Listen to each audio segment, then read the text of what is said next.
جب پوچھا گیا حضور یہ قربانیاں کیا ہیں، فرمایا تمہارے باپ ابراہیم کی سنت ہے، اور فرمایا کہ ان کو خوش دلی سے اللہ کی راہ میں قربان کرو۔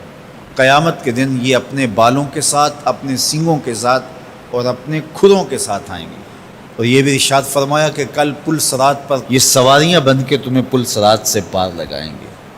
اور جب قربانی کے لیے کوئی شخص جانور خوش دلی کے ساتھ رضائے الہی کے حصول کے لیے ذبح کرتا ہے تو اس جانور کا خون زمین پر گرنے سے قبل یہ عمل قبول کر لیا جاتا ہے۔ اور یہ بات بھی ذہن میں رکھیے گا کہ ایام نہر یہ 3 دن جو خون بہانے کے ہیں، 10، 11 اور 12 تاریخ، ان ایام میں آپ جو بھی عمل کریں، نماز پڑھیں اور دیگر صالح اعمال کریں، بہت قابل قبول ہیں اور اللہ ان کو قدر کی نگاہ سے دیکھتا ہے۔ لیکن ان ایام میں جو سب سے زیادہ اللہ کو محبوب عمل ہے وہ راہ خدا میں خون بہانا ہے، قربانی پیش کرنا ہے۔ تو قربانی کا کوئی اور متبادل نہیں ہو سکتا۔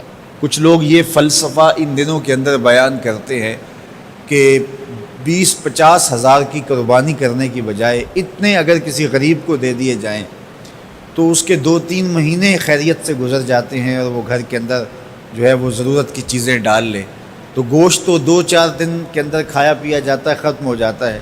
لیکن اگر اتنے پیسے کسی غریب کے گھر دے دیے جائے تو یہ اچھی بات ہے۔ تو اسلام کب اس عمل سے روکتا ہے؟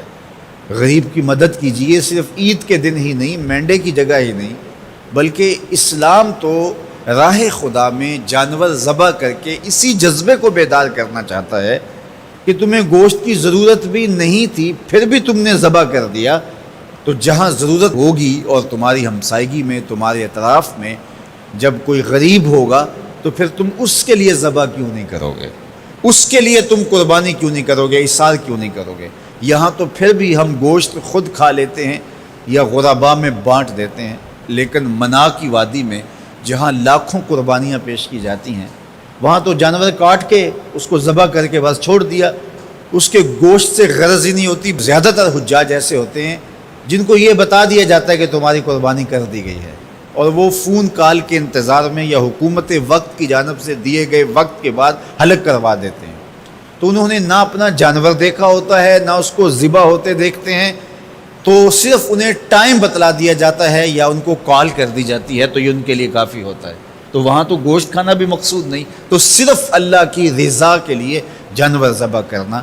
تو جب رضائے الہی کے لیے جانور ذبح کرنے کا جذبہ پیدا کر کے تمہیں راہ خدا میں خرچ کرنے کی ترغیب دی جاتی ہے تو پھر تم پورا سال خرچ کرو گے، تمہارے لیے کوئی مشکل اور کوئی مشقت نہیں ہوگی۔ لیکن اگر تم جو ہے وہ اس جذبہ خیر سے نور حاصل نہیں کرو گے تو پھر تمہیں یہ دولت نصیب نہیں ہوگی۔ تو سب سے افضل عمل ان 3 ایام کے اندر جو بتایا گیا وہ یہی ہے کہ راہ خدا کے اندر خون بہانا ہے۔ اللہ کے محبوب علیہ الصلوۃ والسلام کی خدمت میں جو ہے وہ مینڈے لائے گئے جو چتکبرے تھے، اور حضور علیہ الصلوۃ والسلام نے اپنے مبارک ہاتھ سے ان کو ذبح کیا۔ تو عید قرباں یہ ایثار کی عید ہے، یہ قربانی کی عید ہے، اور اسلام ہمیں قربانی سکھاتا ہے۔ اسلام لمحہ لمحہ قربانی ہے، ایک ایک ساعت اسلام قربانی کا نام ہے، اور ہمیں درس زندگی یہی دیا جاتا ہے کہ ہم قربانی سے اپنی زندگی کو عبارت کریں۔